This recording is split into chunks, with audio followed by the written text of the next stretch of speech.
வணக்கம் குழந்தைகளே. பழப்பழக்கும் வண்ண பக்கங்கள் கொண்ட ஒரு அழகான படக்கதையை திறப்பது போல இன்னைக்கு நாம ஒரு சூப்பரான மாயாஜால கதை விளக்க பகுதிக்குள் போக போறோம். தயாரா இருக்கீங்களா? சரி வாங்க இதுக்குள்ள ஆழமா மூழ்கி பார்க்கலாம். நீங்க எப்பதாவது ஒரு மாயாஜால மீனை பார்த்திருக்கீங்களா? அப்படியே கண்ணை மூடி கற்பனை செஞ்சு பாருங்களேன். தண்ணி கடியில தங்கம் மாதிரி மினுமினுத்துக்கிட்டு துடுப்புகளை அசைச்சு நீந்துற ஒரு விசித்திரமான மீன். ஆமாங்க, அப்படிப்பட்ட ஒரு மீனை பத்தின கதை தான் இது. பகுதி 1. அசுத்தமான உளம். நினைக்கும் போதே கொஞ்சம் அருவருப்பா இருக்குல்ல. டொனால்டுன்னு ஒரு வாத்து இருந்துச்சு.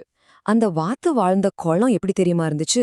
தண்ணி ரொம்ப அசுத்தமா, சகதியும் சேருமா, சதக் சதக்குன்னு ரொம்ப மோசமா இருந்துச்சு. அந்த சேற்று தண்ணியில தான் நம்ம டொனால்ட் தனக்கான உணவை தேடி ரொம்பவே சிரமப்பட்டுக்கிட்டு இருந்துச்சு. பகுதி 2. வலையில் சிக்கிய தங்க மீன்.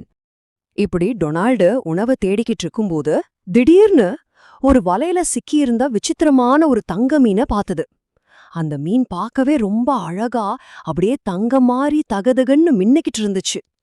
ஆனா அது வலையில மாட்டிக்கிட்டு தவிப்பத பார்த்ததும் டொனால்டுக்கு ரொம்பவே பாவமா போச்சு. அடடா பாவம் அந்த மீன்.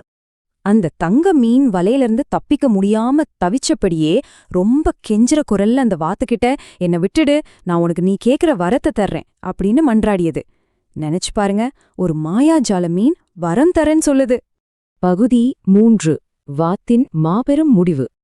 இப்போ நாம கொஞ்ச நேரம் யோசிப்போம். டொனால்ட் ரொம்பவே இரக்கப்பட்டு அந்த மீனை வலையிலிருந்து காப்பாத்திடுச்சு. ஒருவேளை உங்களுக்கு இப்படி ஒரு மாயாஜால மீன் கிடைச்சு வரம் தந்தா நீங்க என்ன கேப்பீங்க?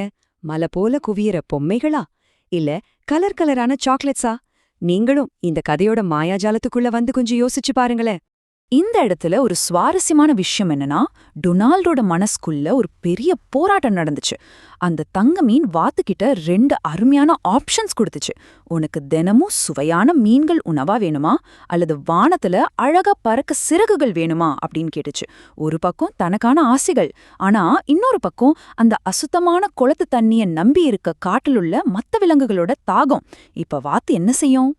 நம்ம டொனால்டு வாத்து ரொம்ப அன்பான குரல்ல, எனக்கு எதுவுமே வேண்டாம், ஆனா இந்த காட்டுல இருக்கிற விலங்குகள் எல்லாம் குடிக்க இந்த அசுத்தமான குளத்து தண்ணிய தூய்மையான நன்னீரா மாத்திதா அப்படின்னு கேட்டுச்சு. பாத்தீங்களா, தன் சொந்த ஆசையான உணவையும் சிறகுகளையும் விட்டு கொடுத்துட்டு மத்தவங்களுக்காக அது எவ்வளவு தைரியமா யோசிச்சிருக்கு.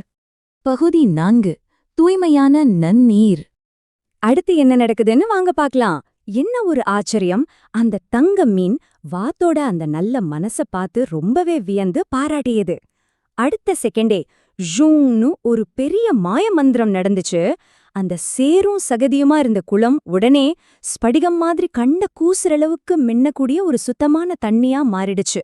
ஆஹா, பார்க்கறதுக்கே எவ்ளோ அழகா இருந்திருக்கும். காட்டுல இருக்கிற எல்லா விலங்குகளுக்கும் அளவில்லாத சந்தோஷம். அந்த காடே ஒரு பெரிய கொண்டாட்டமா மாறிடுச்சு. முயல்களும் மான்களும் துள்ளி குதிச்சு அந்த சுத்தமான தண்ணிய குடிச்சு மகிழ்ந்தன. அதுங்க எல்லாமே டொனால்டு வாத்தோட புத்திசாலித்தனத்தையும் தனக்காக மட்டும் யோசிக்காம எல்லோரையும் பத்தி நினைச்ச அந்த பொதுநலமான குணத்தையும் ரொம்பவே புகழ்ந்து தள்ளினாங்க. பகுதி 5. கதையின் நீதி. இதிலிருந்து நாம தெரிஞ்சுக்க வேண்டிய முக்கியமான விஷயம் என்னன்னா, நம்ம வாழ்க்கையில எப்பவாவது ஒரு பெரிய வாய்ப்போ அல்லது வரமோ கிடைக்கும்போது நமக்கு என்ன வேணும்னு சுயநலமா மட்டும் யோசிக்க கூடாது. நம்மை சுத்தி இருக்கிற எல்லாருக்கும் எது நன்மையை செய்யும்னு நினைக்கிறது தான் மிகச்சிறந்த பண்பு. அதுதான் உண்மையான ஹீரோவுக்கான அடையாளம். இந்த மாயாஜால கதை விளக்கத்தோட முடிவுல உங்களுக்கான ஒரு சின்ன கேள்வி. உங்களுக்கு அந்த தங்க மீன் கிடைச்சு ஒரு மாய வரம் கொடுத்தா மத்தவங்களுக்கு உதவ நீங்க என்ன கேப்பீங்க? கொஞ்சம் சிந்திச்சு பாருங்க. நீங்களும் சூப்பர் ஹீரோக்களா மாறி மத்தவங்க மேல அக்கறை கொண்ட சிறந்த மனிதரா வலம் வரலாம். எப்பவுமே ஞாபகம் வச்சுக்கோங்க, நல்ல மனசுதான் நமக்கு கிடைக்கிற மிகச்சிறந்த வரம்.